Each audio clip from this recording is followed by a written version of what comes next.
Good afternoon, everyone. My name is Erick Padilla, Team 10, presenting my final project about the analysis and comparison of cultures with my thinkings about the stories and perspective. And that is what I want to start with, showing you an example of perspective by two fictional characters. I see heads and I see tails. It's all a matter of perspective. It is the same coin, but a different point of view.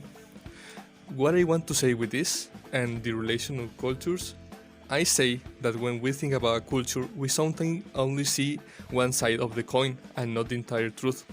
It is dangerous to having a perspective of one story. The single story creates stereotypes, and the problem with stereotypes it is not that they are untrue, but that they are incomplete, leading to ignorance and pre-assumptions that are much easier to spread through the society. This can be harmful and even causing death to some people by some that were blinded by a single story. Show people as one thing, as only one thing over and over again, and that's what they become. I don't say we can be harmful to other people by just having a single story, but we can unveil our eyes to different perspectives, different stories like I did in my project. I choose Indonesian culture to start my project with. And I can say, when I heard of Indonesia, I couldn't think of anything but the India country. So my assumptions were based on this last mentioned country. And I know you already can imagine what kind of characteristics I was thinking. I thought of Indonesia being located next to this country, with an equal similar religion, being Buddhist or Muslim, with an emerging economy but with a low-level lifestyle, with streets crowded with people and the vehicle that is most frequented are motorcycles. Some extra I want to say, it's that in the TED presentation, it is said by the presenter that she felt pity for other people by her single story, but I don't feel pity for them, since I see a certain similarity to Mexico as well. The truth is that it is not in the side of India. It is a country in Southeast Asia and Oceania.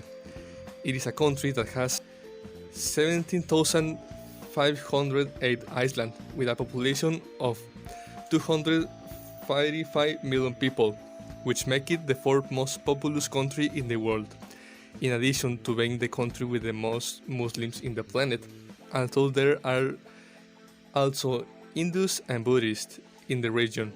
The country, after having become independent from Dutch colonialism, has faced great challenges of natural disasters, corruption, separatism, and the process of democratization.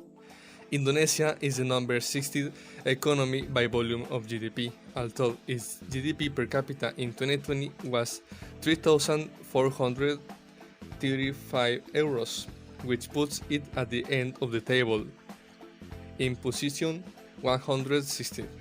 Its inhabitants have a very low standard of living. Indonesians are very curious people. They can ask you very personal questions even in the first meeting. This is the way they try to be friendly with strangers. In Indonesia, it is not considered impolite to stare. The word tomorrow doesn't have the same meaning than ours. It can mean tomorrow or in 2-3 days. Punctuality is not so important in Indonesia.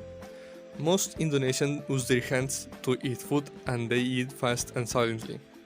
Indonesians eat rice 3 times per day and it is not considered impolite to burp. The most popular and famous form of Indonesian music is gamelan, an ensemble of tuned percussion instruments that include metallophones, drums, gongs, and spike fiddles along with bamboo flutes. Similar ensembles are prevalent throughout Indonesia and Malaysia. However, gamelan is originated from Java, Bali, and Lombok. Here is an example of gamelan.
Despite its large population, Indonesia has vast uninhabited areas that make it one of the countries in the world with the greatest biodiversity. Therefore, it belongs to the list of megadiverse countries. Comparing it with my initial assumption, I think that in some things I was right by proximity and by just the name, but in other things it was very different. Mainly it differs on its geographical position, although it is still an Asian country. I did not see it as a coastal country, less an archipelago. I differ in the level of its economy since it is positioned in the 60th place, but even so, its inhabitants unfortunately have a low life rate. Despite what I have learned, I also want to say that I think the best way to learn from them is by seeing their point of view. This makes me think about my culture, and inevitably comes to my mind the people's stereotypes on Mexican as the typical man under a cactus in the middle of the desert, wearing a charro hat and a poncho.